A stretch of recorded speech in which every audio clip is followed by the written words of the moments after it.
The Every Point Sports Podcast featuring Greg and Jack starts right now.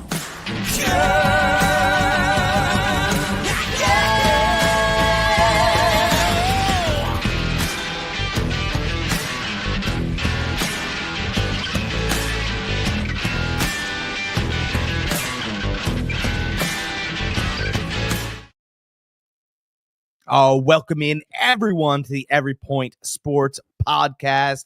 I'm Jack Stache, Fantasy Farm Sports. We've got the old gamer GK Entertainment, Greg Kratzer, with us. How are we feeling today, Greg? As always, we are doing great. High energy as always. Guys, we're talking about sports. I mean, how can we not bring the energy? How can we not bring it every single week? Greg's talking about Apollo sports. Creed. If you don't like sports, do not come and watch us. Greg's the I'm Apollo. just kidding. Creed. If you just like to look at us, you could come look at us too. Look at Jack and me. Look at our Easter outfit today. Come on. Greg's the Apollo Creed of I got to name 7 names. The Count of Monte Cristo. The greatest of all time. I'm going through 8 names. They're like, all right, do we have a podcast? The entertainment capital of the world, Greg. But yes, as always, we are doing great. I am super excited. We got a lot going on this week, the past week and week coming up. With baseball starting up, you all know about our fantasy baseball league that Jack and I are in. So that's ramping up. I am 1-0 in that currently. But we are losing this week's matchup. But we got some pitchers going today, which should boost our score up. We got the Final Four.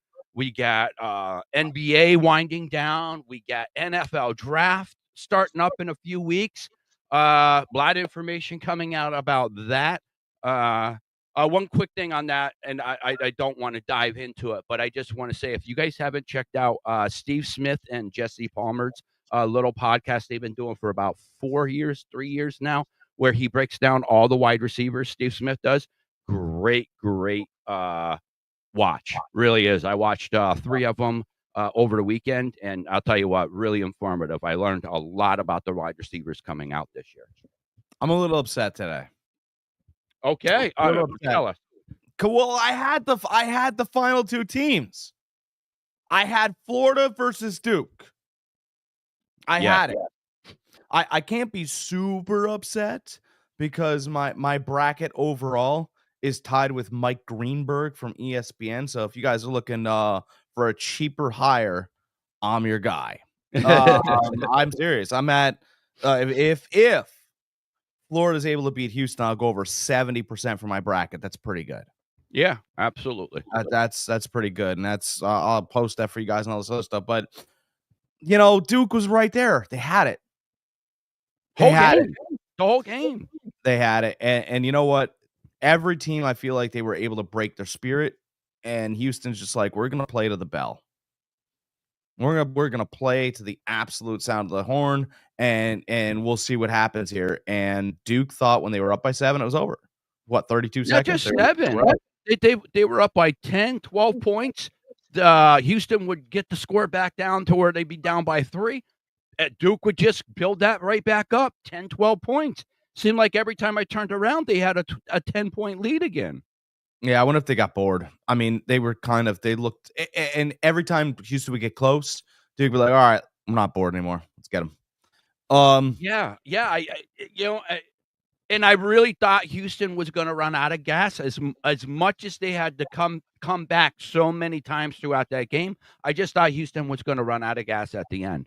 I really did. But it seemed like Duke's the one that ran out of gas, or like you said, just got bored and when they did turn it on, their shots just wasn't falling then at that point. Yeah, and Houston deserves it. I mean, we'll talk about Duke a little bit right now, but after that, we're gonna be done talking about. And I like Houston. They're scrappy. They're scrappy. They're a tough team. I'm not going to discredit what they've done, but the first thing I want to say is all these Duke players should come back. They should all come back to school. I'm not hey, you should come back to school guy, but you didn't finish the job, first of all. Second of all, the NBA has no the NBA doesn't want to feature you right now. I know that Cooper Flag's going to be a good player, maybe a great player, but the NBA is still focused like the WWF on featuring old talent before new talent. Before you start really selling tickets, you need to start being on the cover of Sports Illustrated or talked about in the lead, right, on ESPN. And I feel like Cooper Flag could control his own narrative, but not yet. It's still, LeBron James, and it's still a LeBron James-led narrative. I don't think it should be, but it is right now. And this league isn't ready. Victor Wembanyama hasn't really played, but they're still talking about him, right? So, some of the best players in the league I don't hear about. Like Jokic is one of the best players in the league. I don't hear anything about him because, because he's a little frumpy. I don't know. No, And the last time I heard anything was the other night when he went 0 for 6 at the 3-point line, which was the first time in like 120 something games that he didn't hit a 3-pointer. So I mean, when you do hear about that next group that you think is coming up, it's a negative. yeah, it's a negative because they want to still Antetokounmpo, right? The NBA has their guys. So all you're going to do if you're Cooper Flag is leave Duke. Like Duke is the best basketball team in that state, by the way. I know we have the Charlotte Hornets. Let's stop that.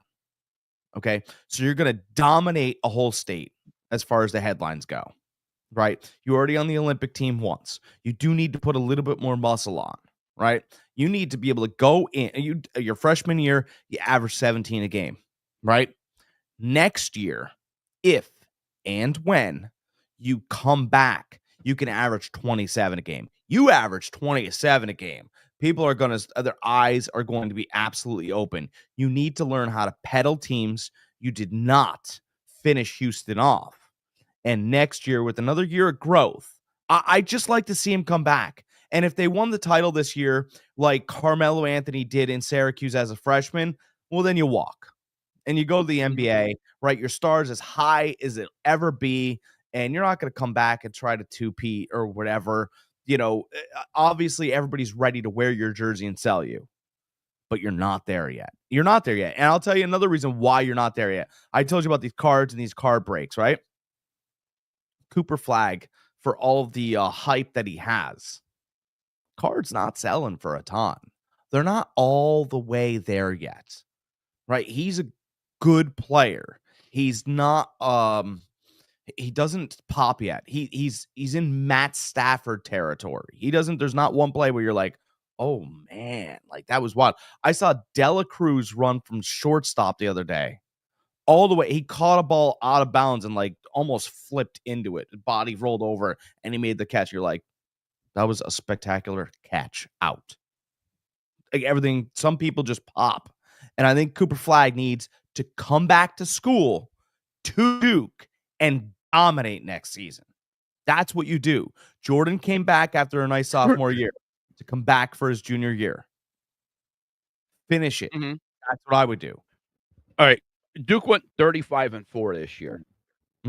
Imagine if they get everybody back. If everybody decides to go back, Flag, Proctor, a few other, they have a strong possibility going undefeated and winning it all. I mean, they would be favored to win it all. You couldn't tell me they wouldn't be. And they only lost 4 games this year with how young and inexperienced they are. Imagine if they all came back next year. They very well could go undefeated and win it all. Yeah, I mean, again, I'm not like, oh, you should go back to school for an education. Listen, if you want to go back there and get an education, it's a great school to get an education from, right? I'm not going to slight anything. I'm not going to say anything poorly about Duke, but that's not where you go back. You're not going back for the education. You're going back to control the narrative for when you enter the NBA. And it's not like it was 3, 4, 5 years ago. These kids are getting NIL money now. So they're so they're not, you're not asking them to stay in school for nothing. That's right. You know what I mean? Yep, They're getting paid. They're making million. Flag is going to make his like 8 million this year if he stays in school. Proctor will get his 4 million to stay in school. So you're not asking these kids to make a smart business decision. They're making their millions right now. If they get hurt, if they're smart with their money, they're well off. They'll be okay. Is it generational? Money, changing money like the NBA will? No, but they're very well off. So you stay in school, you make your couple million extra. You try to do something historic. Let's think. I mean, we think about those UCLA teams that went undefeated and that won it all. Like we still talk about those undefeated teams that can win the championship. We haven't seen that. We want to see it again. Sometimes there's value in taking less. Yes. I'm not saying, but again, further down the road, like, okay, so let's talk about, well, Jack, who took less? Well, let me explain to you something. Michael Jordan took less. That Nike contract, they offered him a lot of stuff had he produced, right? Converse and Adidas were offering him more front end money. But if he produced like he knew he could, then his Nike sales were going to be exponential because they offered him almost his own side company with them. Well, that a percentage of his shoe was never done before. And it wasn't Nike that wanted to do it. It was him.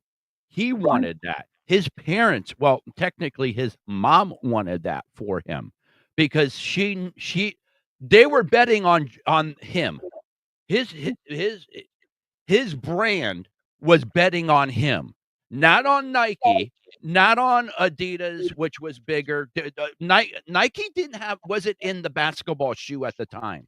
Not yet, yes. Nike was not in it at the time. They wanted to get into it. They were a track and field shoe.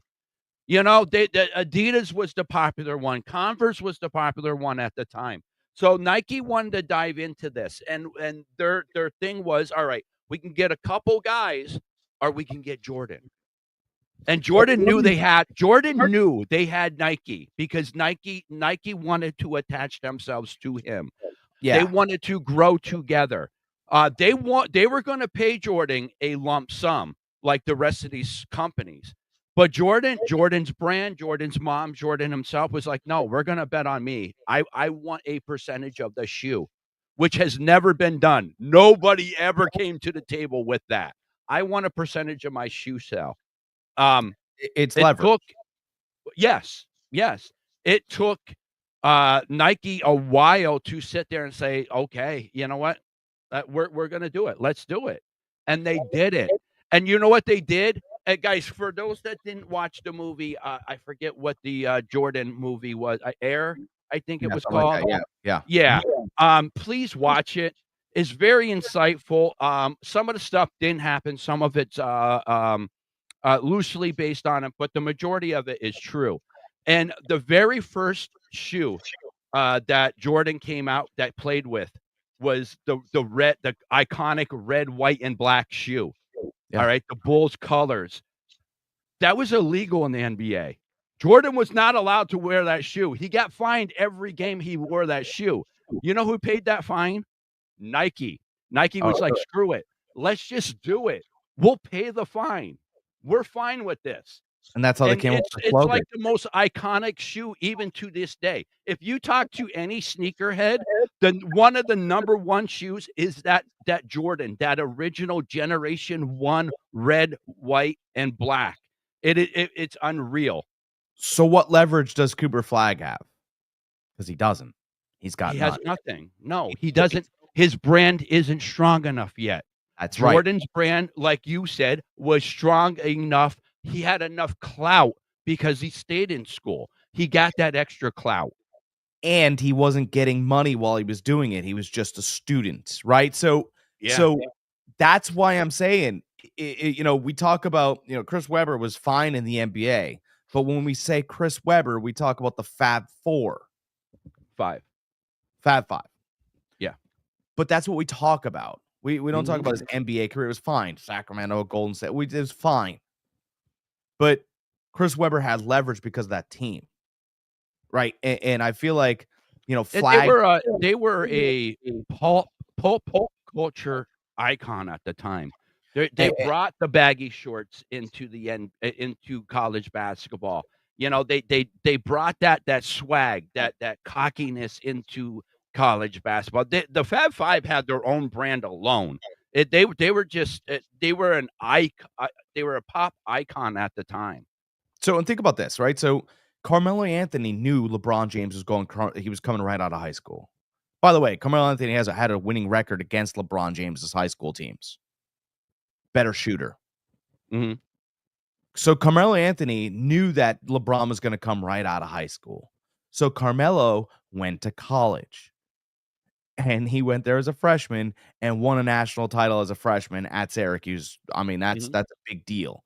But that was how he shot up drafts. Mm-hmm. That was how he moved up draft boards, right? He gained, that was all the leverage he had right there, then and there. And Dwayne Wade at Marquette, same draft. Because of what he did at Marquette, he shot up drafts. And Dwayne Wade became Flash and at Miami and all these other things. Flag's not there.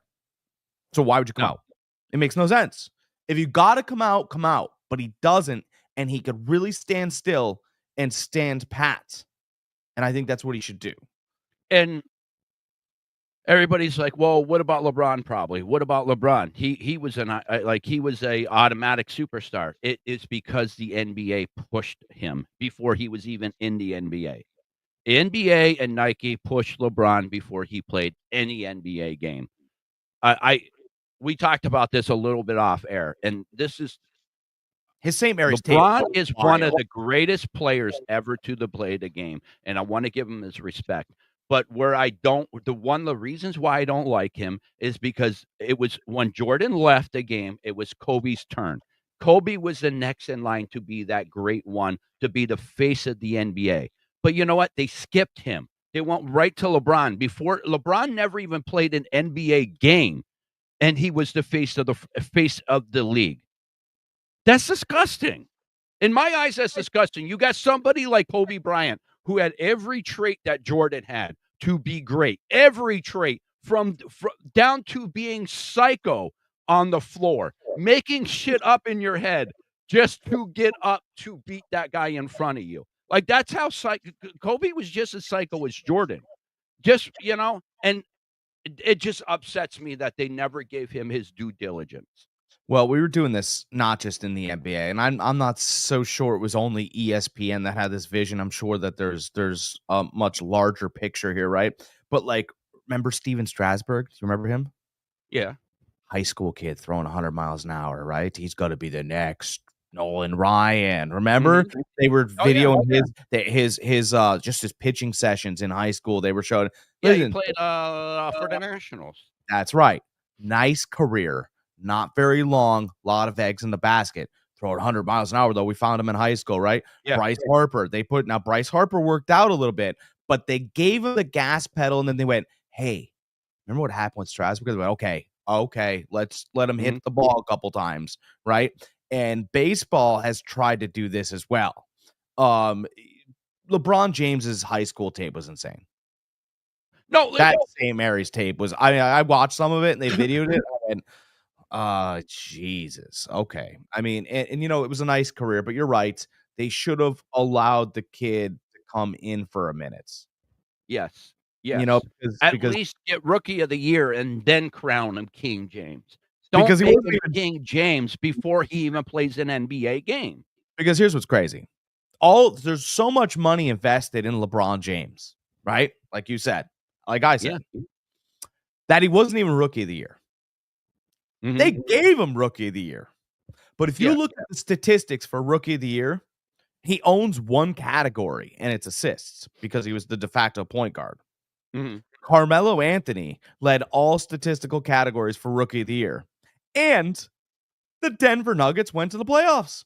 Could you believe it? Mm-hmm. How did he not get Rookie of the Year? Well, because there was all this money over here. That's why. Yeah. That's the real truth. Mm-hmm. And Carmelo took his best shot in Denver, got passed up for Rookie of the Year, had all the stats. And then when he moved to New York, he thought that was his lateral movements, right? And that's, oh, Carmelo did this, Carmelo did that. Carmelo kind of got screwed. Yeah. I mean, he just didn't have the opportunity. Like, LeBron didn't drop 60 in the Garden. Melo did. These are things that really happen. And he did the best he could with the hand he was dealt. But let's not pretend that they were face cards. He was dealt nines and worked very hard to turn those into queens. That's the best. All right, let's steer this back to the NCAA. I don't want to get on the NBA totally on this and just skip over the NCAA Final Four because I got some more to say about this whole subject with the NBA. All right, so we talked about Duke and how we think that they should have came back, how Houston is, a scrappy team. Let's give Florida their due diligence. They played a hell of a game, against a very good Auburn team. Like a number one Auburn team all year, pretty much, right? They dropped out, I think, once maybe out of the number one spot. Yep. And we've been talking about Florida all year. Jack has been on Florida all year. How deep they are. How their big guys are the big guys. So they play a different type of basketball there. Florida's the best team left. Florida's the best team left. I was looking for gaps and holes in all these teams, and you can find them, right? Throughout the tournament, you go, all right, maybe you'll get an upset there, or maybe you get an upset here. You got to pick some upsets, or you don't, which apparently one of these years, this year, you didn't have to pick upsets, but Florida has the best team. They just do. And I understand what Houston did last night was, you don't see a lot of it. You don't see a lot of those comebacks within that time. It was tremendous. You're not doing that against Florida. You're not going to do that. Like Florida is the type of Florida's secretariat. They'll let you lead a couple laps, let you feel good about yourself, and they close and they cut you. They did. Auburn last night, like Michael Jordan, we were talking about him earlier. He's got this great quote. It's easy to talk trash when you're up. Let's see what happens when we're even. Yeah. Let's see. You still talking? Because when Florida came back and tied that game up against Auburn, I couldn't even see basketball players. I just saw eyes wide open because Auburn could not believe that Florida was down by 6. It was 7 at halftime. And they walked, and Auburn got it up to 8 or 9, and they thought they were going to pull away, and Florida just kept slugging. And when it got tied up, Auburn players started to look at each other, and they were like, we were up by 9. Yeah. And there was no confidence lost in Florida. There was nothing. They were just, and when it was like 53-53, and then Florida started like that movie, they started grappling their arm. They were ready. There's no flinch in this team. I love Houston. They did it against Duke. Florida's going to win the national title. Yeah. They are. Yeah, I find it hard not to believe that they're not going to. But then again, I didn't think there was a chance in hell that Houston was going to beat Duke either. I didn't. And maybe that was. But if you even watched the game, you didn't think that. It felt Duke looked like the dominant team the whole game. Up until we talked about it, up until like the last minute and a half of the game. I know Houston's a good team, but I can't see it.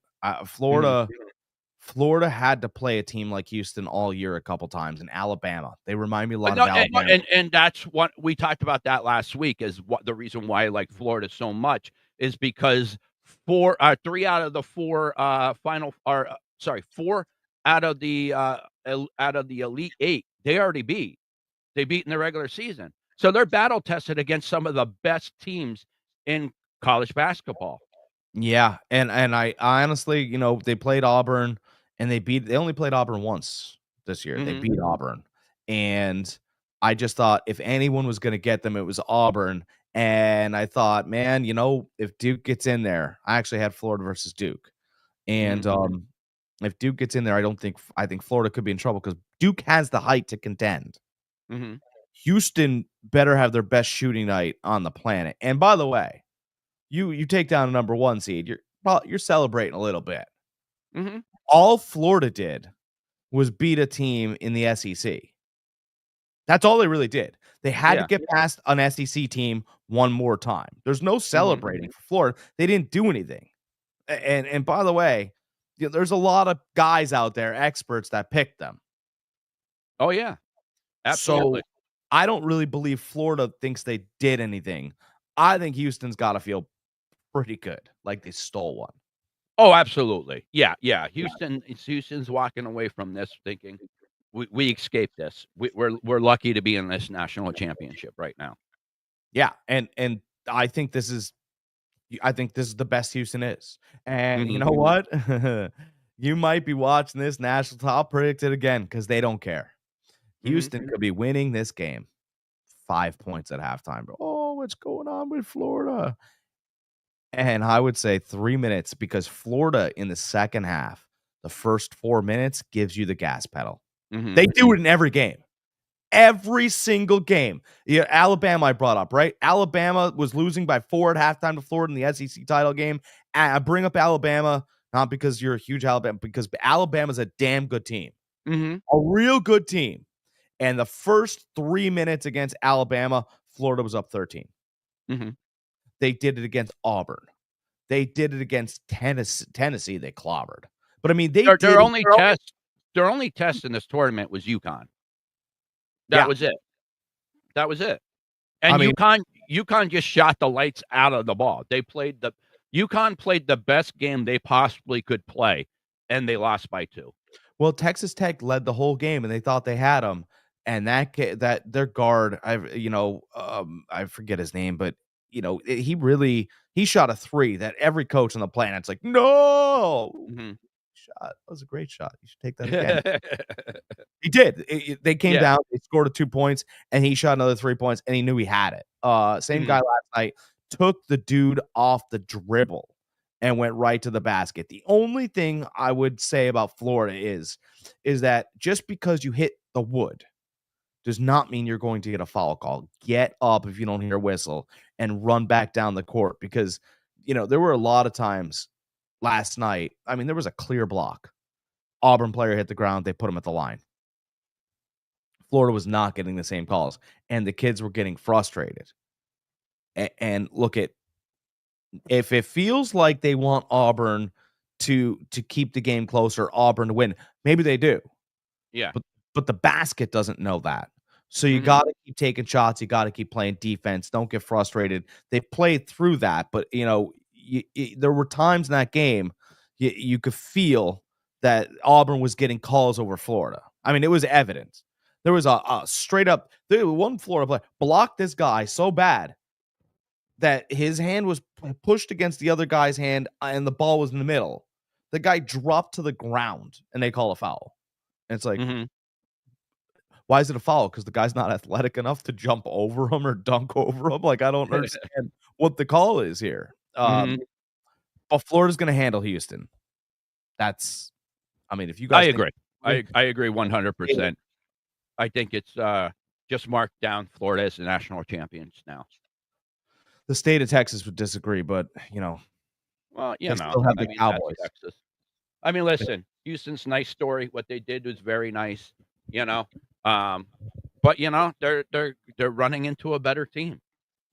They ran into a better team last night. It's just they won. I still can't explain it. I really can't. Duke looked like the most dominant team that whole game, and Houston just walked away with the win. So, yeah. I mean, sometimes you can fight past the bell, and that's what Houston did. Houston was the Rocky. I didn't hear no ball. Oh my God! You're coming from Apollo Creed.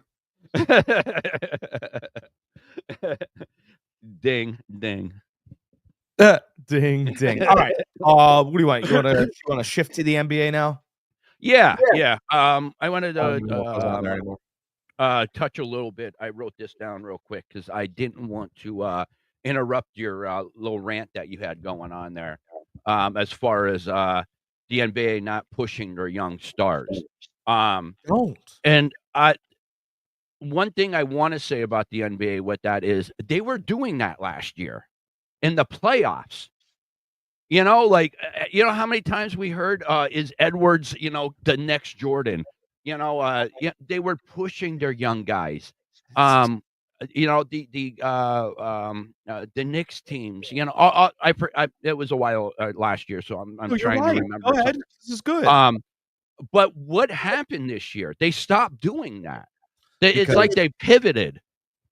because here's the thing. The NBA wanted Edwards to take and ESPN wanted Edwards to take the bait, much like LeBron did at one time.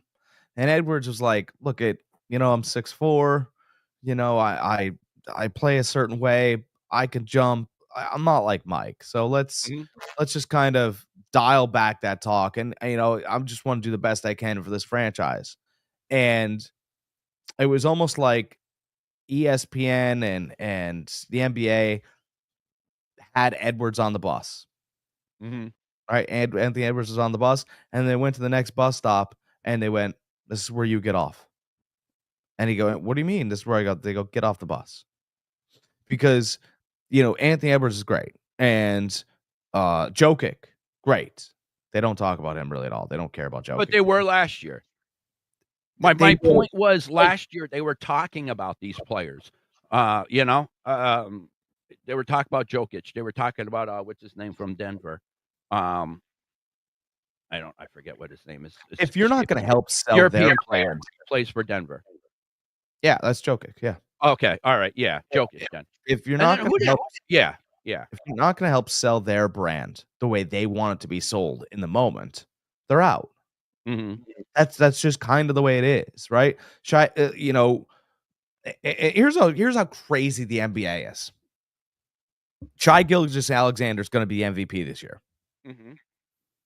He was drafted like 5 years ago by the Clippers. People think he's been an OKC. He was an OKC draft pick. He is not. He was not an Mhm. Oklahoma City Thunder draft pick. He was drafted by the Los Angeles Clippers, and he was supposed to be, a building block player, and they were going to allow him to develop all these other things. And they never gave him playing time. And then they brought in Paul George and Kawhi Leonard and all this other stuff, and they traded him out of town. Mhm. That's how crazy the NBA is. The Clippers had a bona fide MVP type talent to develop Mhm.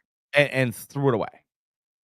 So like this is the NBA. Like, and it's just, this is why people don't watch. They Well, I don't mean, watch the because Clippers they are want just a poorly ran organization. I mean, they prove it all the time. They sign this player, sign that player, and they never do anything. what they want instant gratification. The NBA. And but there is none. You know, um, it, You're it, not the Lakers. it used to be a league built on talent and rivalries, Mhm. much like how college basketball is. Like next year, let's say Cooper Flag doesn't come back. All right. Very sorry, Duke fans. You'll have to find another god. Okay. Cooper Flag, Proctor both go to the NBA. Are you still going to watch the North Carolina Duke game? Yeah, because it's North Carolina Duke. That's right. It's a historic rival. Right. You gonna watch Knicks Mhm. Pacers? No. Not really. See? No. No. Nobody Mhm. cares. Right? Yeah. And back in the day It's when just like it's the same thing in college football. There's certain matchups you watch because of the rivals. Michigan, Ohio State, Penn State, Michigan, Penn State, Ohio State, Auburn, Alabama. Florida, Florida State. There's just certain rivals. Oklahoma and Texas. Like just certain rivals that you gravitate to, no matter what the records are. and you know who ruined this this model of my team, my Amano team going up against your team. The guy who ruined that's LeBron James. And Oh, I was gonna say LeBron James. Yeah. people could talk about that. Oh, well, Pippen and Barkley teamed up. They were old men. Mhm. Right? Much like, you don't see young men going, "Hey, we should get our own captain and crew team." Yeah, but they're having like 10, 15 beers and they're Yeah. out of the golf course, okay? Yep. Old men play better ball because they don't have all those swings left in them. If Mhm. Barkley and Pippen in their later on career team up, who cares? Mhm. Right? Garnett and Ray Allen were towards the back. They were headed Back back end of end their career. guys, Yep. and Paul Pierce basically. So, Allen and Garnett at that time, oh, Garnett gave you 16 a game. Well, he used to be a 27 guy, so shut up. Mhm. Okay. Ray Allen used to be the dude in Milwaukee next to Glenn Robinson. Now he's giving you 11. I don't want to Mhm. hear it. Okay. LeBron went and joined a prime Bosch and a prime Wade. Mhm. Okay. The idea that, oh, it'd be really cool if we could all play together like just buddies, right? That is a great that is great, fantastic idea for non-professionals. Mhm. Professionals, right, need to match their skills with their colleagues up against your colleagues. That's what a pro does. A pro puts all of their abilities on the line against your pro team. Otherwise, you're just an amateur. You've turned Mhm. NBA basketball, LeBron James, into a non-war amateur sport. Oh, I'm just going to go play with this guy over here. I'm going to play with that guy over there because I'll have more rings. No one cares about rings. They only care about the wars and the battles that you've been through. No one cares that, Mhm. you know, those Knicks teams and Pacers teams, the Ewing, the Miller teams will be remembered. That Barkley Suns team will be remembered. Your team that will be remembered will be that Miami Heat team that you took the easier road to go and get a title over there. Mhm. That's what you did, right? You took a bunch of great talent and put it together like an amateur, Mhm. not a professional. Mhm. Professionals got a tough road, and the struggles and the sweat and the blood and the tears to get there. The story of the war to the top of the mountain is what people get behind. It is Mhm. not the mountaintop that was easiest. That's why Durant's Sorry, you say Durant, I laugh. title will never count more than Steph's title. True. It's because Steph was homegrown. He didn't join anything. Everybody that was there, he won without Durant. They drafted strength in numbers, and they bring Durant over from a 72 win team. They bring him over to win another chip. So I mean, Durant joined us. So that's why, I always say Durant's title doesn't mean anything more than Steph's title. No, and here's the thing with Durant, like you could tell Jokic loves Yeah, horses. We know listen, that. I love Durant. I do. I think in the next 2 years he's gonna come back to the Warriors and hopefully finish his career with them. The guy is a phenomenal talent.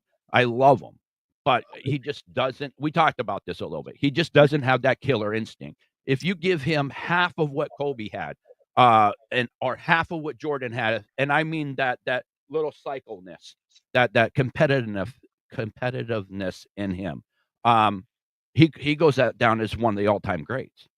Once one of the most fun movies, right, of all time is what Back to the Future, right? We got the Mhm. DeLorean, Yeah. right? It's just, it's a fun little movie about, how you could have done things differently had you travel back in time. And I think it's a movie that Kevin Durant should definitely take a look at because if he fired his management team from 5 years ago, this all could be different. Mhm. This could be a lot different if he just fired his management team from 5 years ago. When, not if, when Kyrie was leaving Brooklyn, Durant should have stayed. Could have stayed. He should have just Mhm. stayed there and averaged 47 a game. Just gone at it, been like, you know what? Yeah, man, like this team it is what it is, but I am going to stay here and take it on my back. Yeah. Instead, he left and he looked Mhm. for us other players to take some of the role in the scoring and all that other. When he went to Golden State, um, he kind of learned a different way to play Yeah. Mhm. within the triangle offense. That's Mhm. what it is. And he was utilized in different ways. What he should have done was taken that information somewhere else and taught it. But again, when Jokic goes out there, he goes out and you could tell sometimes he's a little lackadaisical and stuff like that. But when he looks up at the scoreboard and they're down by 5, it kills him. Mm-hmm. It actually kills him. He's infuriated.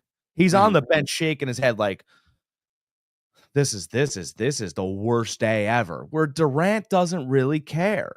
He's getting paid. He's making money. All these other things. Some guys just don't like to lose. Mm-hmm.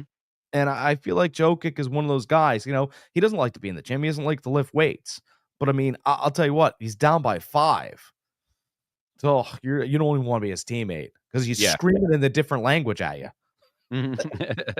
You're like, all right, Jesus. Hate to be one of your horses. No, it's true. And I just, Durant's going to be remembered poorly. He'll go down in, he'll end up making the NBA Hall of Fame and no one will care. Mm-hmm. No one's going to care. You said, what, this guy for OKC, what's his name? Steven, what is it? Shai Gilgeous-Alexander. Alexander. Yeah. You think it's a lock in the bag for him for MVP? Yeah. Because what I'm hearing around the league right now is Steph's making a strong push for the way he's been playing the last basically 2 months of the season. Yeah, I'm with you. He'll finish second, and that'll be okay. The NBA is one of those where they have the trophy and they like to get it passed around now. Yeah, I get it. It's just I'm partial because it's my team. So like I'm not trying to sugarcoat it. It's my team. So yeah, I'm a little partial. I would like to see Steph get it. But even taking a step back and looking at what he's doing the last month and a half, 2 months of the season, it's like, holy crap. Like how can you kind of overlook what he is doing since Jimmy got there? You got to look at it. Like gone are the days of the NBA where they're like, hey, Clyde Drexler's having a fantastic year. And the year that he's having is so much. It actually is a better year than what we're seeing out of Michael this year. We're going to give it to him. I mean, he didn't win the title, but he did it. Gone are those days. Yeah. They're gone. They're going to give it to the guy for which is going to carry their mantle. And Steph might be having a good couple months. He is. He's having a great couple months. But I think they're going to give it to SGA, and it doesn't discredit anything Steph has done. Yeah. I think he's had a monster 2 months. He's had a great year.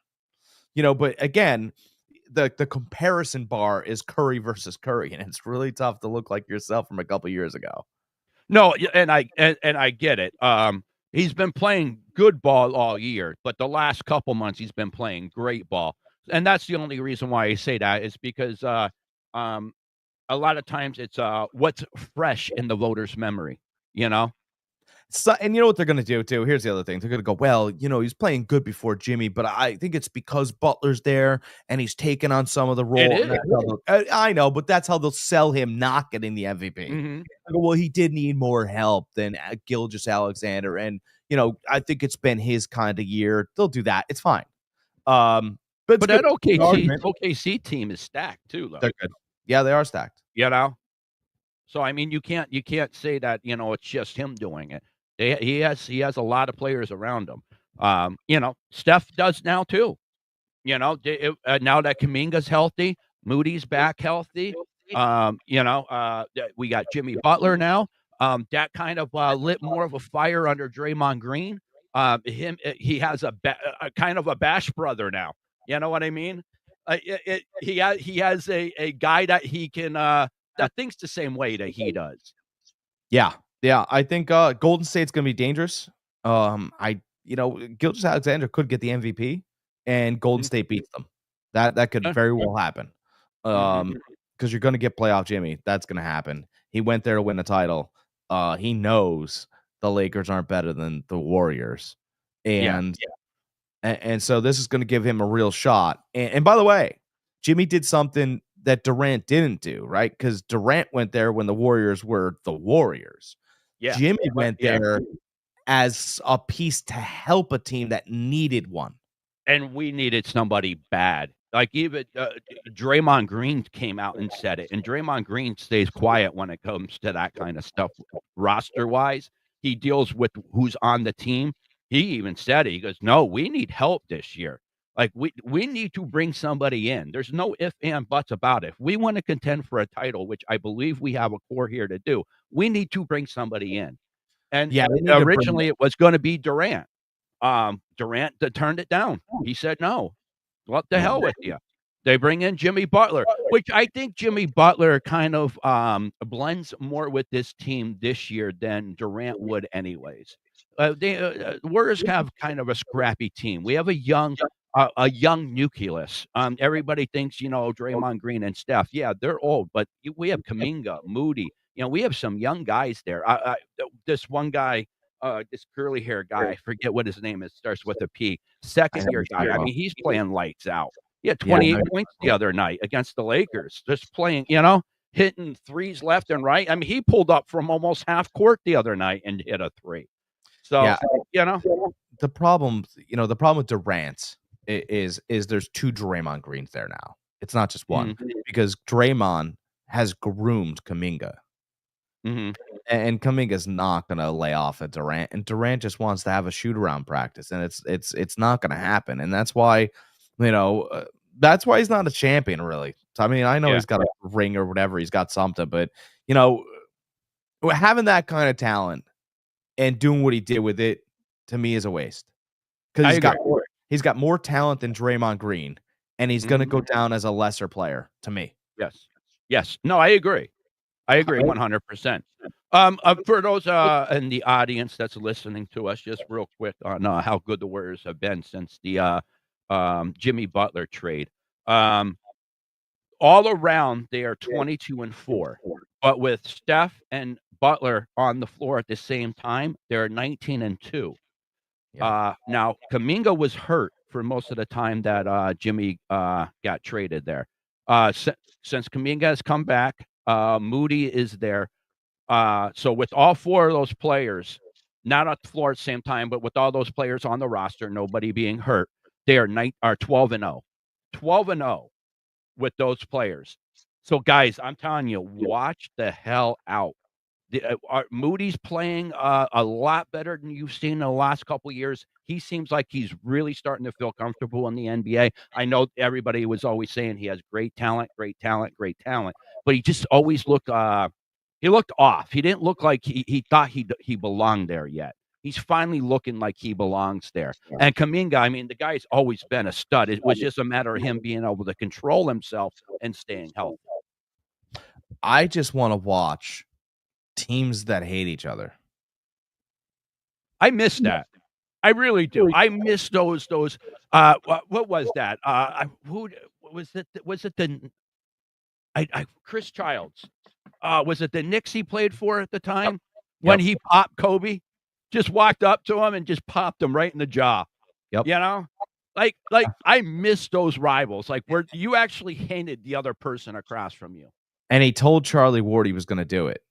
He goes, Charlie goes, I just want to hit that guy. Charlie goes, well, go ahead. And he goes, well, he goes, I don't want to get, he goes, nah, he goes, go hit him then. Like Charlie Ward was a dude. People talk about two-sport athletes. Charlie Ward was a Heisman Trophy winner at Florida State University. Florida State, yeah. He would have been the number one pick. He would have been the number one pick in the draft. He's still a dude down here. People love Charlie Ward. And people, Bo Jackson and Deion Sanders. Listen, man, Charlie Ward had a great career, and he could have gone wherever he wanted to. That's how good Charlie Ward was.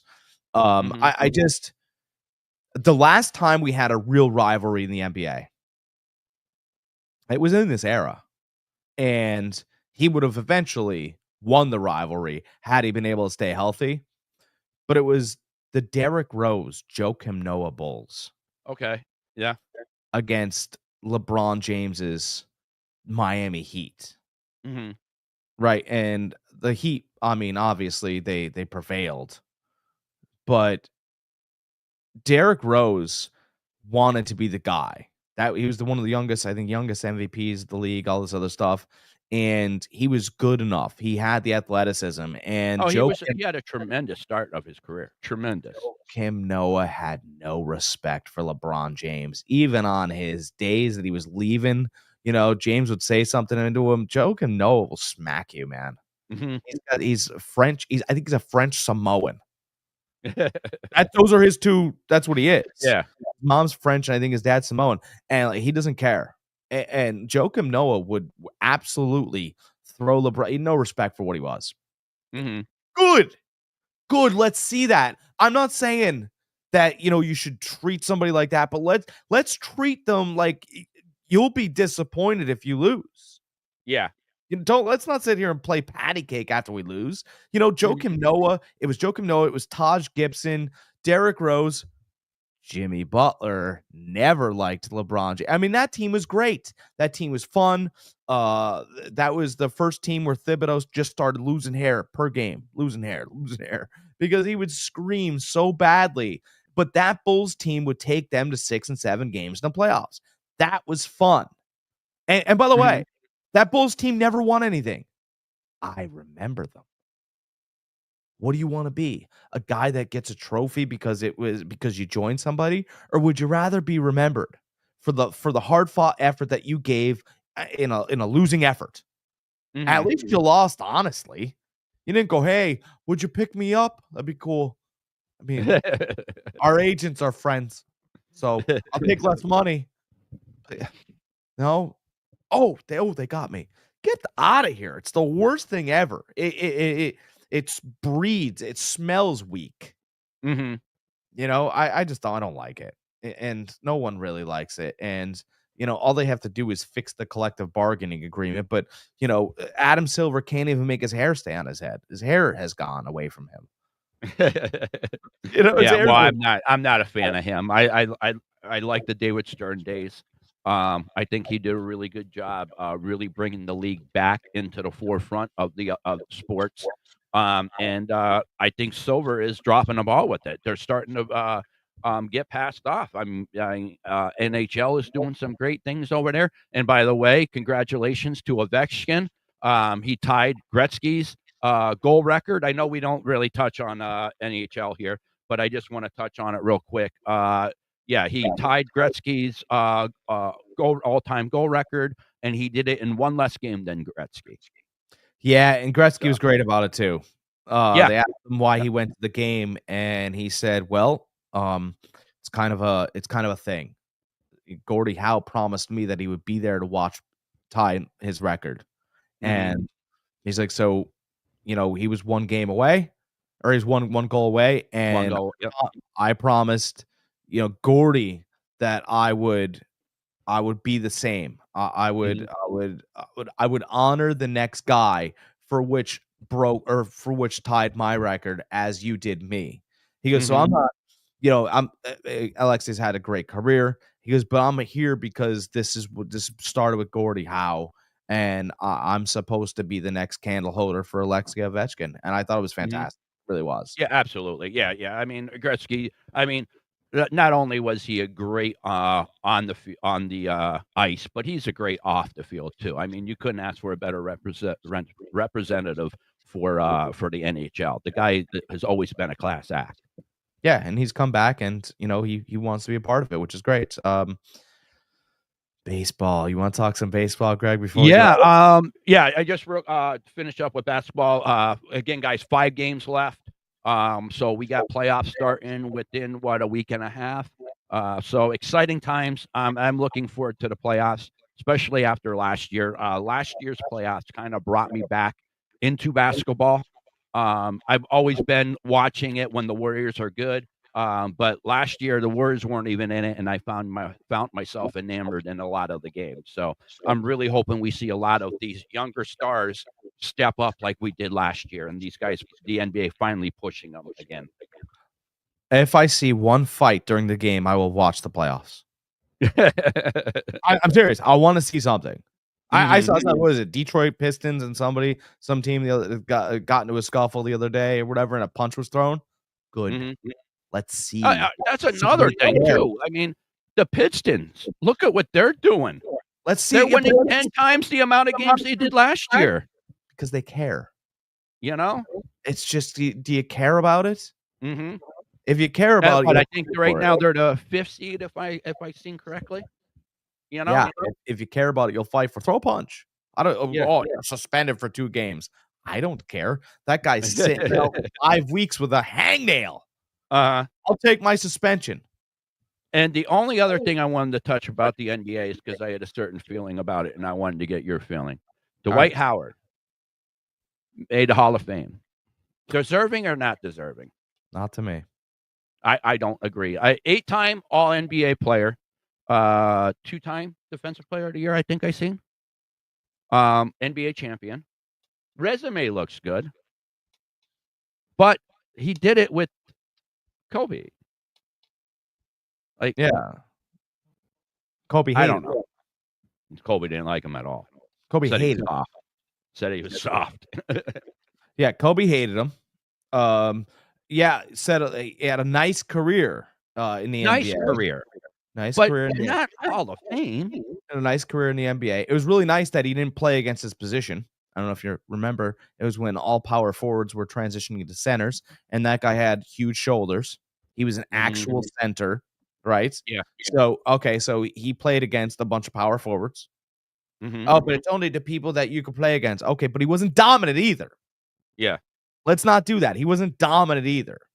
I guess the one story that sticks in my head with Dwight Howard, which, I guess stories wouldn't necessarily build your narrative, but it does a little bit. Oh, Right? absolutely. Because bad stories kept T.O. out of the Hall of Fame for a year. Different Hall of Fame. Yeah, But a lot of years. Stories kept him out. Yes. Well, Kareem Abdul-Jabbar, Lou Alcindor, he offered Dwight Howard when he got to LA. He goes, hey, look, if you want to work out with me, here's my number anytime. And he goes, because I'd like to help. And I you're part of the Lakers franchise now. We're a Lakers family out here. And Dwight Howard declined it. He said, no, he goes, I'm good, man. And Kareem Abdul-Jabbar basically in retort to him said, well, you're still part of the Lakers family, and do the best you can with that one move you have. And they never spoke afterwards because Dwight Howard only had one move. He wasn't very good enough. He wasn't good enough. And Abdul-Jabbar basically let him know, like, hey, if you were playing against me, you'd have no chance. And so is he a Hall of Famer? No. He's in, but not no, he's not. Yeah, I agree. I think nowadays they're putting too many people that were good to very good in these Hall of Fames, and I don't agree. Well, because he participated in the NBA slam dunk competition when no one else won. And he won a gold medal too. I don't want to leave that out. He won a gold medal. Listen, I'm just giving the accolades that he has. I don't want to shortchange him and somebody in the comments saying, well, he won a gold medal too. Or, yeah, he won a gold medal too. Yeah, for Slovakia? No, he played on a bench on the USA team. Like, and he won dunk contest. So, yeah. Nobody blocking him. He's no. He's fantastic and there's no defenders there. And the dude was huge. Like I built one. Like he had what? He had a 40 shoulders vert. were ridiculous. 6'10" and had a 40 vert. Like unreal. How many 50-point games? I probably none. I don't probably know. None. Yeah. I don't even have to look at the stat. Mm-hmm. In no 50-point games, built huge. He can jump through the sky and was guardable. He was like a terrible version of Will Chamberlain. Like, I don't right? Yeah, all right. That's all I have for the NBA. I wanted to touch on the whole Dwight Howard thing to make sure that I wasn't the only one in this school of thought. You know me, I'll throw the darts as long as the guy's standing there, and he deserves all those darts. I just threw at him. So all right, let's talk some baseball, right? Fantasy baseball, regular baseball. Yeah. Fun statistics happen this week, right? All right. And let's lead with Aaron Judge is having a month. Aaron Judge has more RBIs. He's got 15 RBIs. He's got more RBIs than the Colorado Rockies. You guys are going to have to drink a lot of Coors Light to get through this segment. Colorado Rockies, as a team, they have less runs batted in than Aaron Judge. But, Jack, the Yankees are using those torpedo bats. Yes. Aaron Judge isn't. He said, "Why would I change bats when I hit 50 home runs a year?" Mhm. Rockies. We'll talk about the torpedo Pats though, real quick, right? So here's the thing. It's not cheating. No. It's not cheating, and this is the reason why. You're not cheating teams. I've been thinking about this a lot. You're not cheating teams with torpedo bats because those teams are allowed to use them. Mm-hmm. Right? This isn't the Houston Astros banging on trash cans because they're using technical equipment in the back to see your plays. That's cheating because no one else was using technical equipment like that, and they had suspicions but didn't know you were. This is not cheating because other teams can use these torpedo bats. It's not cheating the teams. However, it is cheating baseball. It's cheating the game because baseball was played the same way forever, same bat, obviously, different barrel size, different bat sizes, stuff like that, right? Now what you're doing is instead of you or me being able to hit the ball, let's say, I don't know, we hit great doubles. Our doubles usually go like, I don't know, 280 feet. We're not quite home run hitters, right? We're second basemen. We're shortstops. Think about how many home runs Derek Jeter would have hit with this style bat. It wasn't a power guy. He got the ball over the fence sometimes, but he was not a home run hitter. No. He was your doubles. He was great shortstop, all these other things. But his numbers would have been overly inflated because you added extra meat to the spot on the bat for which you need to hit it out. Yes, you added more size, more beef to the sweet spot. Bats still weigh the same. You just moved from the top of the bat, the meat part, down a little bit. That's what you did. Baseball doesn't mind cheating when they authorize it to play against to cheat the game. But when players do steroids and they don't authorize it, we got a whole different problem. But really, it's the same thing.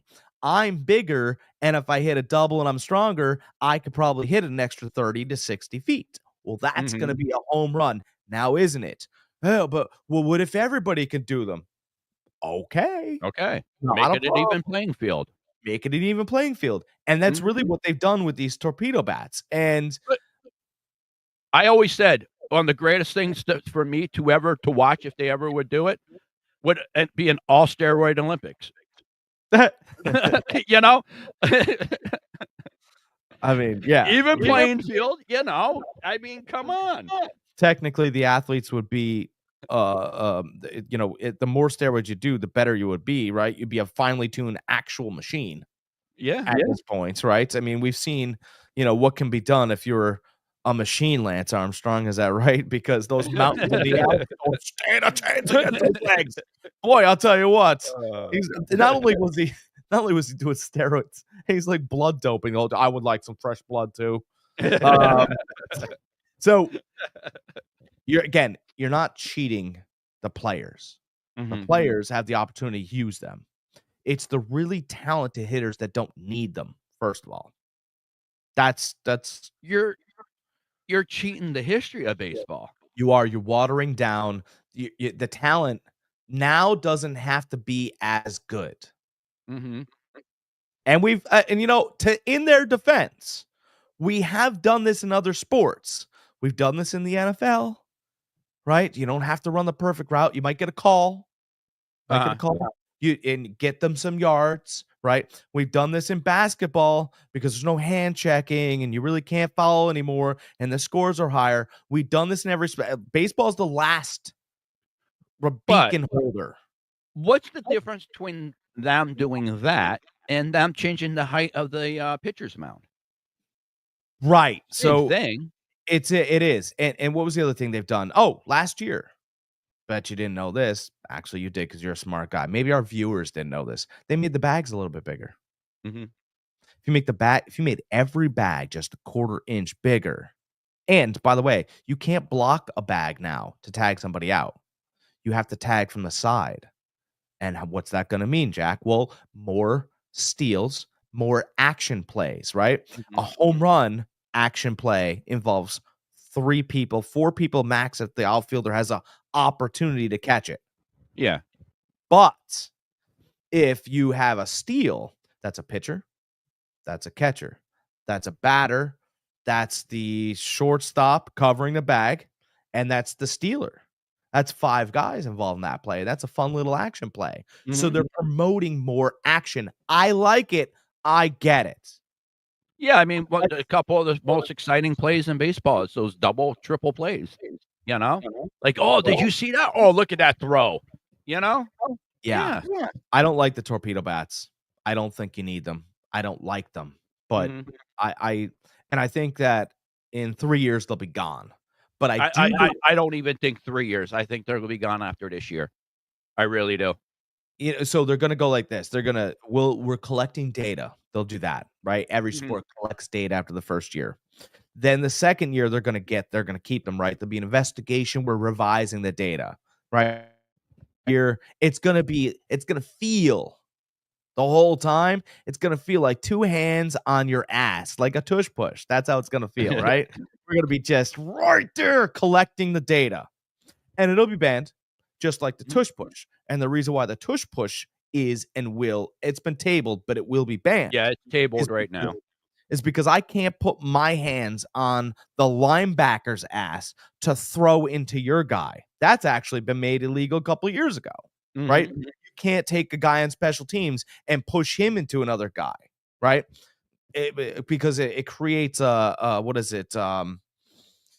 It creates an aggressive inertia against another player.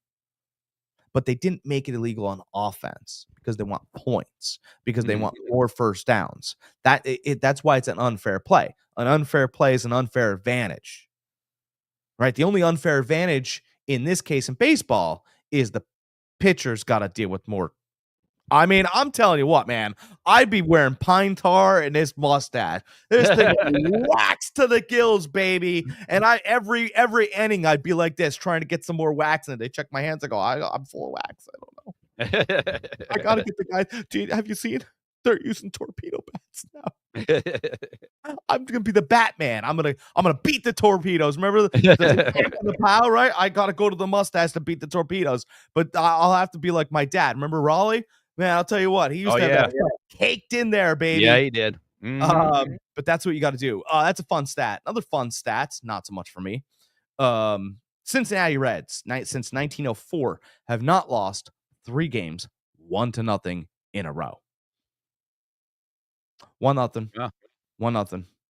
1-0. Lost 3 games in a row, 1-0. Not really good for Hunter Green, who's one of the top pitchers in Major League Baseball. ERA is under 2, I think he's like 2.5, something like that, right? Pitching his ass off. But his team can't produce runs when he's on the mound, so he's 1-1. He was one of those 1-0s. De La Cruz hasn't batted poorly, but he's been guessing poorly. So he's been getting a curve early.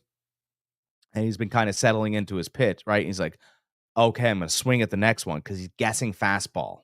And what they're doing is they're throwing a curve followed by a slider. And he just, now he's screwed.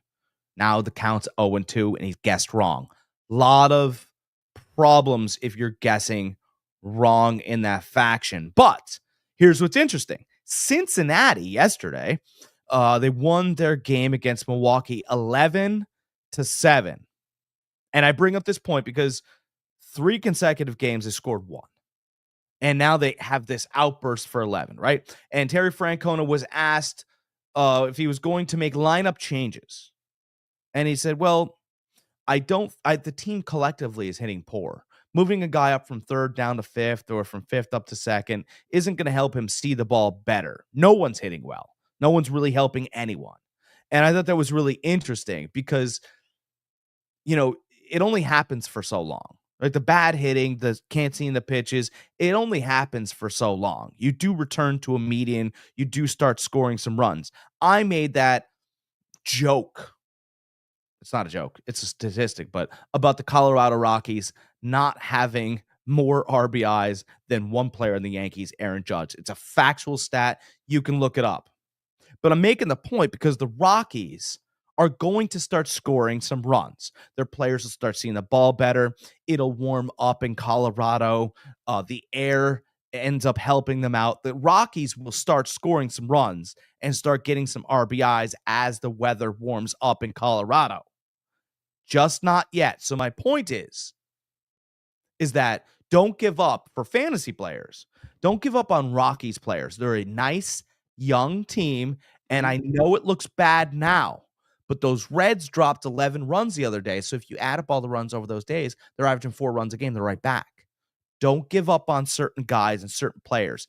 It's very early. Long season. Makes a lot of sense not to give up on somebody. Yeah, I agree. I mean, what? We're a week and a half into the season, Just It's already slow your roll a little bit. What's that? It's already good. It's already fun, slow your roll a little bit. Let your guys go. I mean, we always talk where baseball is one of those sports where if you hit 3 out of 10 balls, you're very good. Like you're one of the best. If you hit 4 out of 10, you're like amazing. So just give these guys time to get their timing down. They get their vision down. Stuff like that. Even the pitchers, a lot of the pitchers, you have to also just be patient with them. Gotta have some luck, right? Shaw. I don't think it was Shaw. There was a player up from Cincinnati the other day. I got to catch it really quick. Dela Cruz was stealing second, no matter what. He was taking second. He was going to get the bag. He check swung. This is great. He check swung. He wasn't sure, right? We're not seeing pitches well.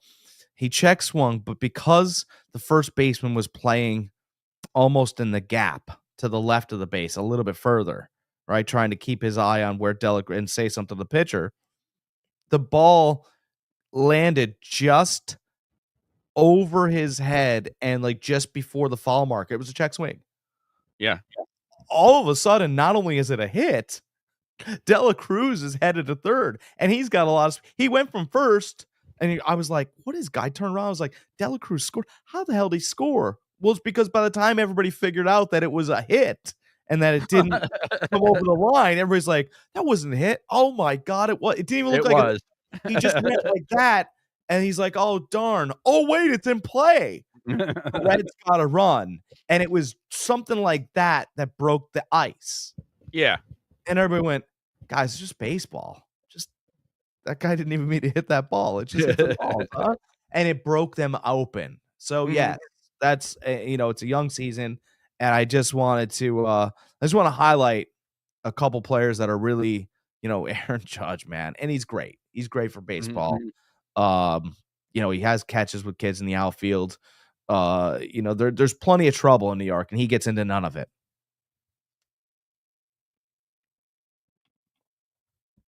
That's all I got. Oh, okay. I thought you were still going. No, that's all I got on baseball. There are teams that aren't playing well, but hopefully they got to find a way to get some hits. The Twins don't hit well right now. The Phillies don't hit well right now. There are players out there that are struggling. Justin Verlander only went 3 innings, and it wasn't great. Has he finally hit his wall? It's starting to look like he's kind of finally there. And I was targeting him also in our fantasy league, and I'm glad I kind of stayed away. I was too. I was always I was taking a look. I wanted to review, wait, maybe let's see, and it doesn't look like it's gonna be. It's gonna be a guy that you can utilize anywhere, really. A guy that you can utilize everywhere. Let's talk about a guy that's not the greatest. All right, let's talk about the name is the greatest in some countries, right? Like his last name is Castro. Great, fantastic in some countries. They still have banners of him.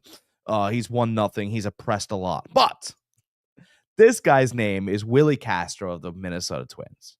Yes. And the reason I'm bringing him up is because he's a good player, not a tremendous player.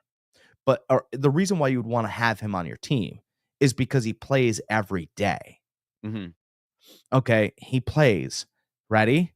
Second base, third base, shortstop, and outfield, and he's listed in fantasy baseball to play all those positions. Mhm. Oh, well, so what if Jackson Holiday, who's been having a nice year in Baltimore, is going to sit out because he's playing against this monster left-handed pitcher and they want to give him a day off? Mhm. You don't have to worry. You've got Castro. Um, and it's happened a bunch of different times where an outfielder is taking a day off or there's an injury, right? Say it with me, Cuba. Don't worry. You have Castro. But Willie's a great player, and he'll Yeah. steal some bags even if he's not getting hits. Mhm. Efficiency is he likes golfing sometimes, and in baseball, you're given a bat not to golf, and he loves that slider. But he's going to play. If he gets walks, he's going to get a bag or two, and that'll give you 2 points where you would have had nothing. I think he's Yeah, and that's key. I think I was mentioning to you last week how I really needed to find somebody that could play multiple positions, like a shortstop, second base, third base guy, something like that. Because every once in a while you have a second baseman out, or you get your shortstop out. You don't have enough roster spots on there to carry multiple positions of the multiple players of that same position. So it is good if you could find somebody that could play 3, 4 different positions, and that the fantasy baseball has them listed on those positions. tremendous. And here's the thing. So, and you can only have a guy. There's another thing. You're like, well, my guy played at third base today or whatever. Willie Castro has already played second base, third base, and outfield this Mhm. season. He's already played third base. And by the way, I watched him play third base the other day. I was like, what? On that man, he's got a cannon. That Mhm. you could see a third base throw is like a third base throw, right? Mhm. Manny Machado, it makes it look easy because he's a bigger guy.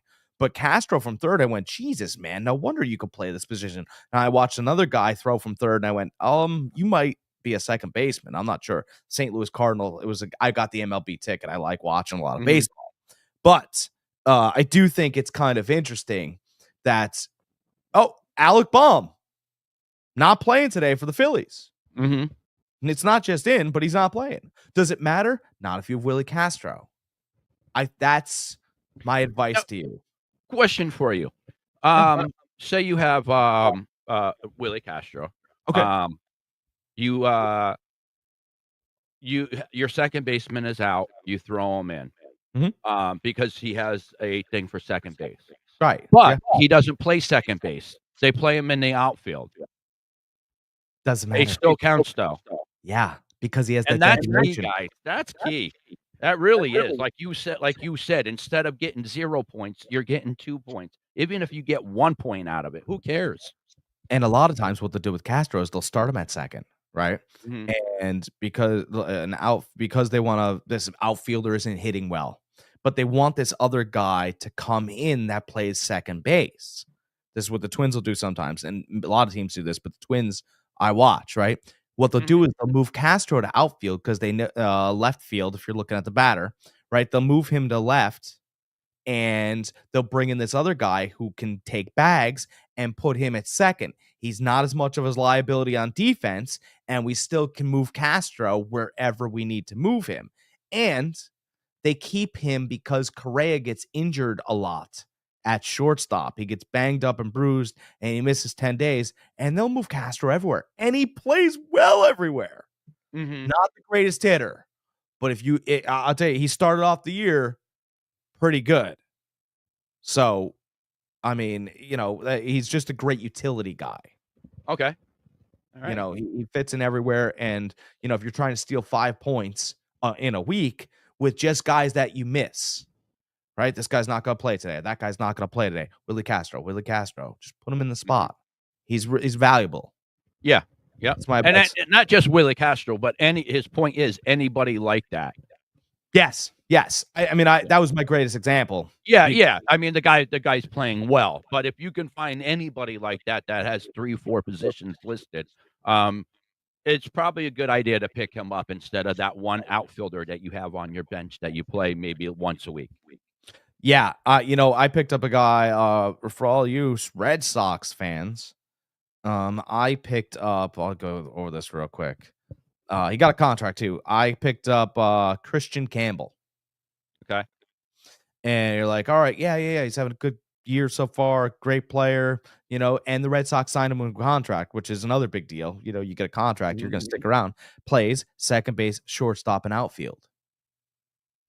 3 spots I'm covered on. And I picked him up not only because he's having a good year, but because, hey, I got a lot of different, and I know that the hot player before the year started was Junior Caminero. He's having a nice year so far, but he only plays third base. And I watched him play a little bit of third base too. And by the way, I think Willie Castro's got a better arm, not a better bat, but a better arm. And just saying. Yeah, I'm gonna have to drop probably one of my first basemen, either Christian Walker or what is that? Neighbor? Newbar? St. Louis? No, Neyyer. Neighbor. Yeah. What team? Yeah, I forget. I forget. I have to look. But yeah, I'm gonna have to trade one of them away, just because I don't need to carry 2 first basemen. I prefer to have somebody that could play multiple positions. It's just a matter of which one am I going to get rid of. I was going to carry 2 first basemen the other day. And yeah, Naylor for Arizona, and then Christian Walker of Houston. I was going to carry 2 first basemen, and this is why. Somebody, I don't know who did it, in our league, they dropped. Actually, I do. And it's not a terrible move, by the way. Mike Williams dropped Matt Olson. By the way, Mike Williams just got his helmet from Fantasy Farm Sports for winning our helmet league. Oh, nice. The picture today. Yeah, it's kind of cool. But anyway, he dropped Matt Olson for the Braves. The Braves have not been great lately, but we always believe in the return to the mead, right? The Braves will start hitting better. So I was going to drop Caminero and bring in Matt Olson, because what I can always do is start Bryce Harper at first. And if Matt Olson and the Braves get hot, start him at my utility, because he's a home run hitter, and you get a lot of points from bombs. I was going to do that. I didn't end up being able to get him. By the way, Mike decided to pick up Ben Rice of the Yankees. Now, as you guys know, Rice has been hot, and he's in a lineup that's very good as well. And if you like watching the Yankees, it's not a bad mood. If it's, you're stuck watching the Braves or Ben Rice is hot, it's kind of a 1-for-1 move. It's not a bad move, especially if you're a Yankees fan, which Mike is. But I was like, geez, I'll take that. Also, geez, he's a top 10 ranked player. But I didn't get him. No. Yeah, I'm kind of screwed when it comes to that utility player, because I have to start Ohtani there. Oh, yeah. That's what a terrible move. Yeah, God, you're not going to get any tears from the fantasy community. Yeah, man, I don't know. I have to start Ohtani somewhere. So. I mean, I just wish he'd pitch already. Well, that's pretty much all I got for this week. I got one other thing, just real quick. I want to touch on something on the NFL draft.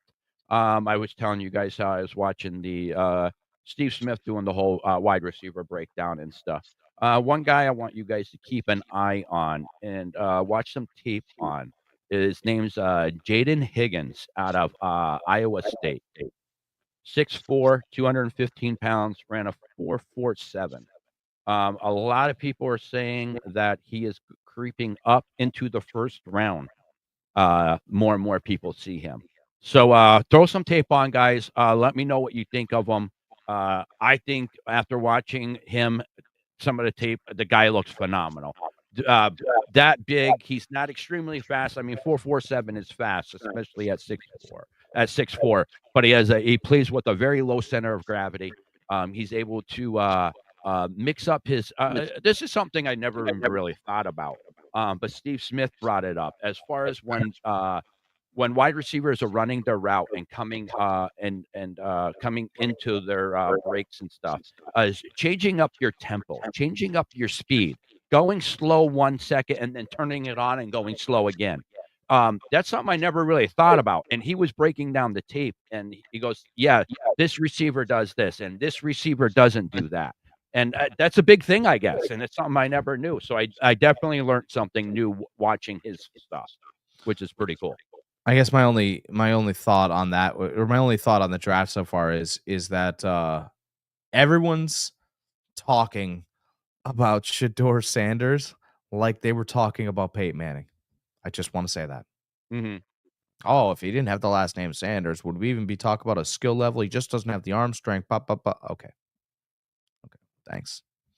I really appreciate the inputs. Yeah. He doesn't have this, he doesn't have that, and we don't know why, and all these other things. Sounds a lot like Peyton Manning. He throws a 74% completion percentage, so that's all I need to know. Like, I don't even like look That's at all I need to know. Mel Kiper's like, fire me if he's a bad quarterback. That's all I need to know. And Mel Mhm. Kiper's like, when he's steadfast, he's steadfast. I just, there's going to be a lot of teams that may, you know what, this could happen, and he could be a Raider. Yes.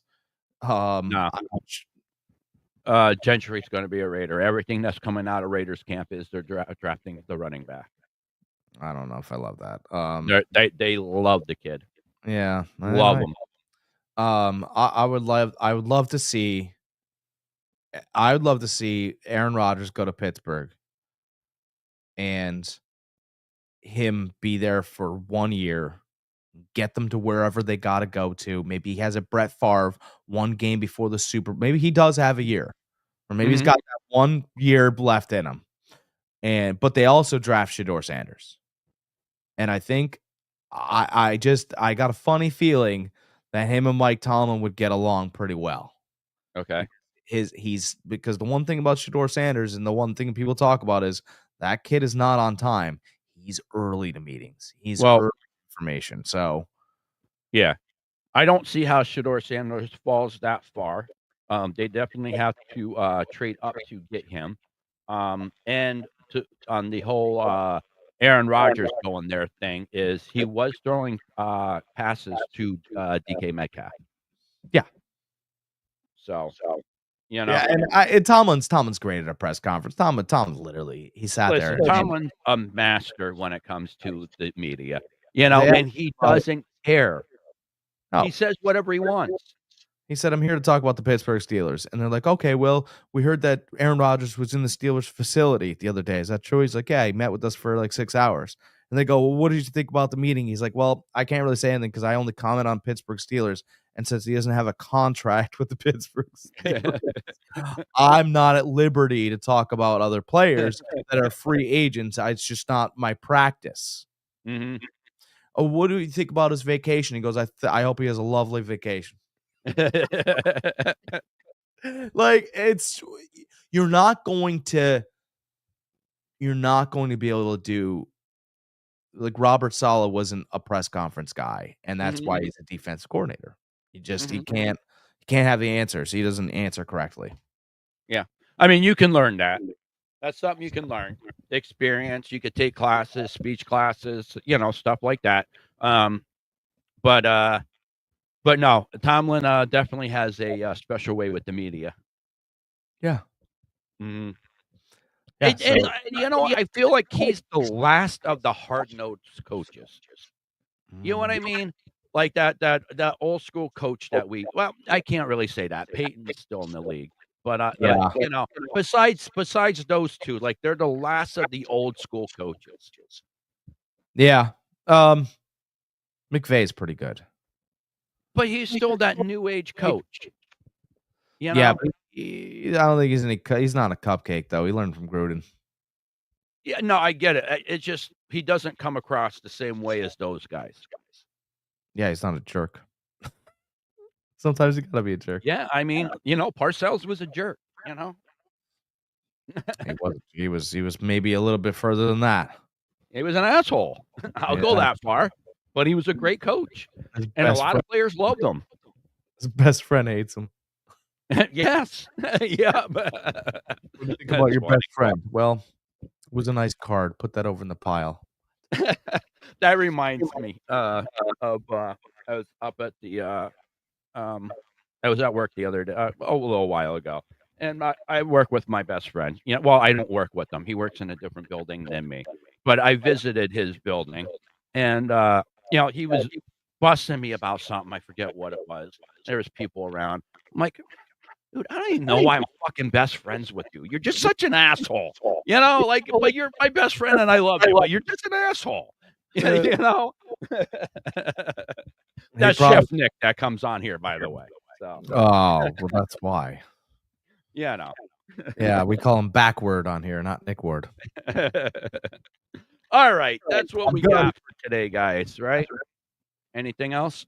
Oh, I got nothing else. Those are all my grievances and my screamings for today. Oh, okay. Well, Crystal has an easy day then. Huh? Now she does. Monday through Saturday is very difficult. Oh, all right. All right, yeah. So that's it. Now sign us off and, you know. Guys, enjoy the rest of your week. We'll be back here next Sunday. Great takes and the latest news from around every single league.